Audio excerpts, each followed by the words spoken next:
Bonjour tout le monde. Bonjour à toutes et tous. Donc on se retrouve aujourd'hui une nouvelle fois devant la résidence universitaire Maupassant-Janzé qui accueille 400 étudiants environ pour une nouvelle distribution de nos collectes alimentaires réalisées déjà depuis un mois et également d'un couscous solidaire. La situation des étudiants est dramatique, on l'a encore vu aujourd'hui. C'est l'avenir de la nation qui a faim. Alors le gouvernement propose deux solutions pour eux aujourd'hui, c'est le repas à 1 € au Crous et des chèques psychologiques. Donc pour aller voir un psy, puisque cette situation de confinement, déconfinement, reconfinement devant son écran toute la journée crée des troubles psychologiques. Ces quelques mesurettes apportées par le gouvernement ne sont pas à la hauteur des enjeux là, et du drame que sont en train de vivre les étudiants. Ils ont faim, ils crèvent de faim et il est temps vraiment que le gouvernement entende ce que maintenant toutes les oppositions de gauche sont en train de dire. Il faut que le RSA soit étendu aux jeunes de moins de 25 ans. C'est vraiment une priorité absolue. On ne peut pas continuer avec quelques mesurettes et dans le même temps faire en sorte que les plus riches en France continuent à se gaver. Il y a ces profiteurs de crise qui se gavent pendant que les étudiants crèvent de faim. En 2020, le nombre de milliardaires est passé de 39 à 42. Avec une augmentation de leur richesse de 55%, c'est énorme. On est passé de 270 milliards à plus de 400 milliards.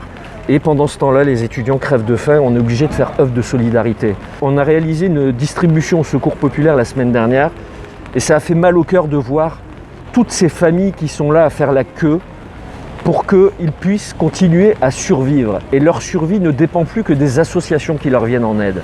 Et pendant ce temps-là, les puissants de notre pays se permettent d'aller dans des dîners clandestins à 490 € le menu. On pourrait nourrir 490 étudiants avec un seul menu. Quelle honte!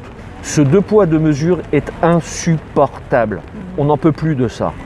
À l'île Sud, la semaine dernière, une famille, des enfants, des femmes ont été gazés par la police parce qu'ils avaient outrepassé le couvre-feu d'un petit quart d'heure.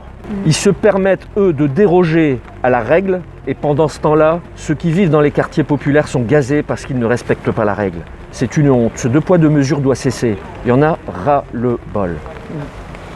Et malgré ce contexte difficile, cette misère qui est en train de s'installer, on constate également une très très grande générosité. Et là, aujourd'hui, on voudrait remercier tous les donateurs et donatrices pour les collectes, mais également pour toutes ces personnes qui ont contribué à la réalisation du partage de ce couscous. Donc un grand merci à Marie, un grand merci à Youssef, la boucherie de Oisem, les boulangers de l'île Sud, et puis Salima, Ibrahim, le boucher de l'île Sud, plein d'autres, Fatima, voilà, un grand merci. Un grand merci pour votre solidarité et vos dons qui ont permis aujourd'hui, malgré la pluie, de donner un peu de soleil à nos étudiants. Voilà, il y a un petit rayon de soleil et c'est ça qu'il faut souligner. On continue, n'hésitez pas à nous rejoindre et surtout n'hésitez pas à donner le coup de main, que ce soit au Secours populaire ou aux autres associations qui apportent de l'aide. Les gens en ont vraiment besoin. C'est dramatique ce qui se passe.